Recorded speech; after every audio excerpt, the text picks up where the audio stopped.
Olá, eu me chamo Maria Letícia, eu sou da turma 2 de LOP, turma B, e nesse vídeo eu vou demonstrar como ficou o código do meu jogo. E relembrando que eu escolhi o jogo da memória para codificar, e também eu escolhi fazer com todos os assuntos já estudados no curso, ao decorrer do curso. E aqui nós temos o código do jogo, né? E primeiro nós temos as declarações das variáveis, e em seguida nós temos aqui no caso as variáveis dos botões e algumas variáveis de, de que eu vou explicar ao decorrer do vídeo, as variáveis de imagem, e aqui, como eu escolhi o jogo de memória, eu tenho as variáveis das cartas. Então, como temos aqui as variáveis de largura, altura das cartas, né? Os números de coluna e de linha do tabuleiro das cartas. Esse aqui que é o vetor para as cartas viradas, né? Ele junta todas as cartas viradas ou não. E aqui onde estão todas as cartas de nível fácil, de nível médio e de nível difícil. Eu utilizei de vetores para organizar todas essas informações de níveis. Também tem as posições da carta e as cartas que são selecionadas, ou seja, clicadas. As... E aí, em cada nível, eu coloquei os vetores para se as cartas são viradas ou não. Aqui nós temos os índices das cartas que são selecionadas, né? Na lógica dos vetores, nós temos os índices, e aqui nós temos quando esse índice ele é selecionado ou não, quando ele é ativado ou não. Aqui nós temos os pares encontrados das cartas, né? Ele inicializa com zero e depois vai contando. O número total de pares, o tempo no nível fácil e no nível médio e no nível difícil. Eu coloquei essa diferenciação de nível com o tempo também.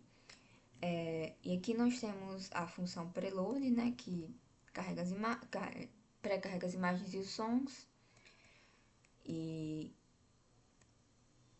enfim, vamos começar já falando do código que eu utilizei. Eu começo com a função de embaralhar cartas, que ela seleciona o array, né, o vetor de cada carta de cada nível, e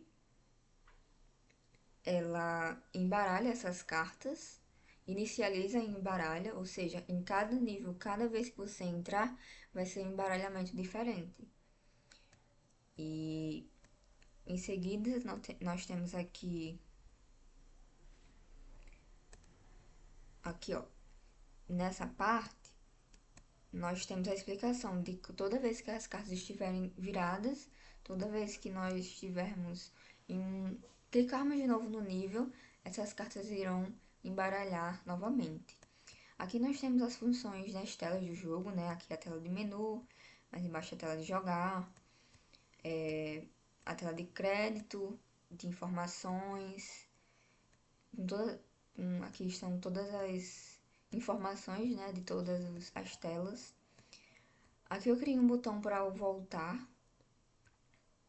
E em seguida nós temos o desenho de cada carta. Eu criei uma função para identificar a imagem para pegar todas as informações das variáveis e colocar nas cartas. Então, eu subdividi porque eu achei melhor e menos confuso na hora de montar o código. Eu primeiro montei a carta do desenho individual, depois eu montei a função para calcular a posição da carta, e ela vai calcular a posição horizontalmente e verticalmente, e ela vai fazer essa verificação e vai retornar para as coordenadas.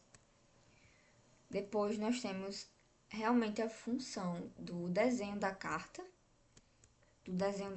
no tabuleiro, né? Ela vai analisar a posição de cada carta e o índice para virar e desvirar.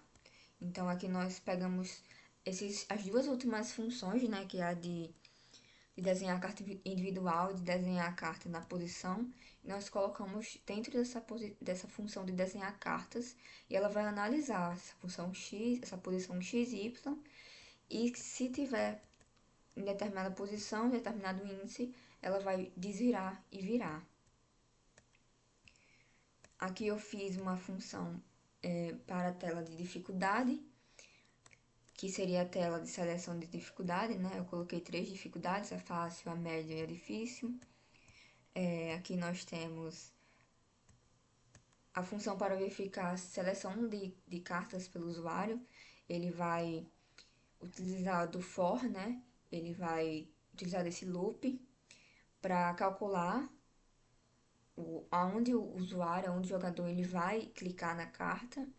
E ele pega essas informações, essas,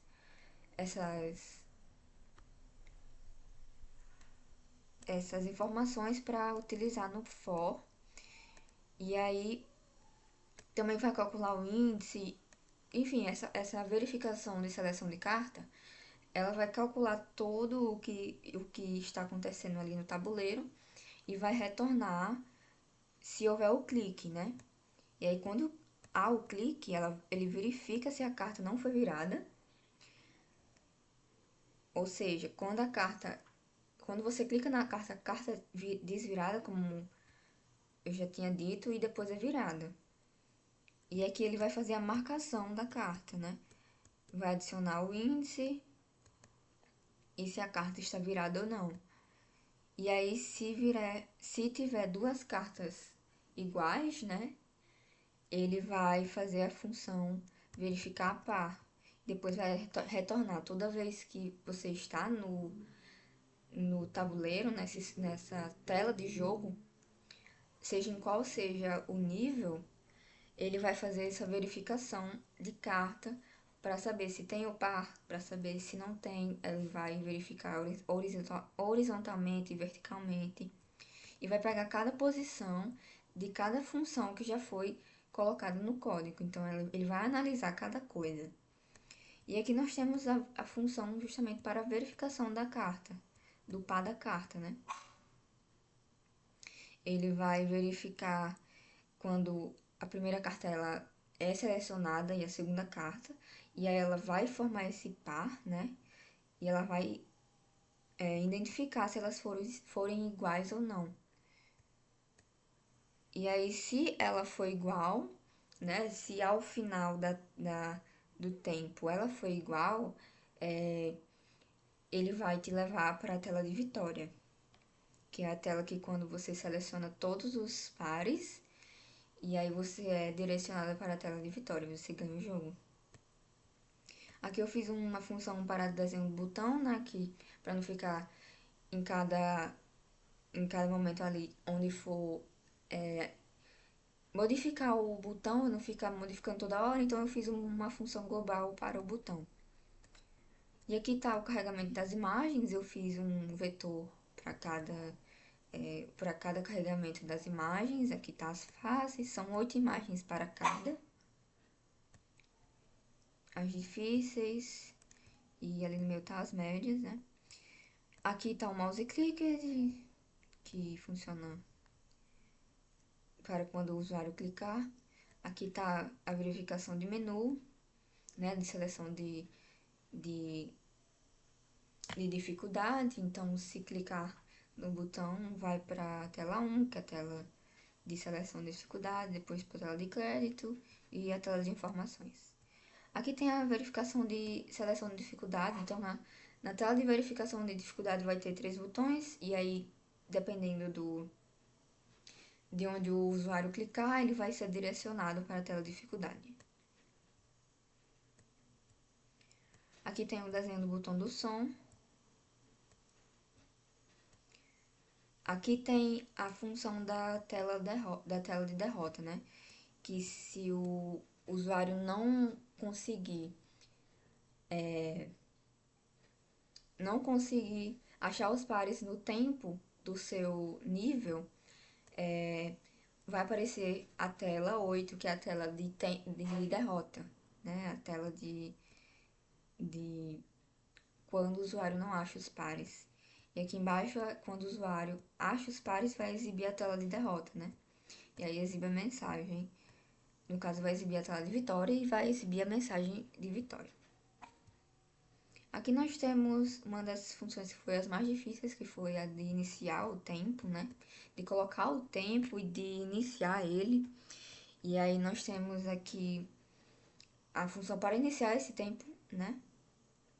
Ele vai basicamente incrementar o tempo em segundos, né? Em milésimos. E aí na fase fácil começa com 1 minuto e depois diminui para. Começa, na verdade, com 1 minuto e meio, e diminui para 1 minuto, e na fase final, né, na fase difícil, diminui para 30 segundos. E aí ele identifica, né, se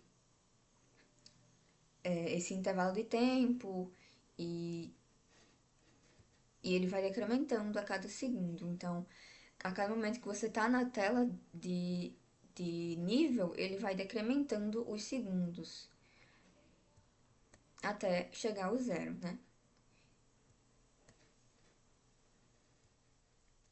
E aqui nós temos o desenho do temporizador. E no final nós temos o draw, que ele vai desenhar e vai desenhar cada tela. Enfim, esse foi o vídeo do, do meu do código do meu jogo. Eu utilizei vetores, estrutura condicional e apresentação de variáveis. E enfim, esse foi o jogo, o meu jogo, o código do meu jogo. E é isso.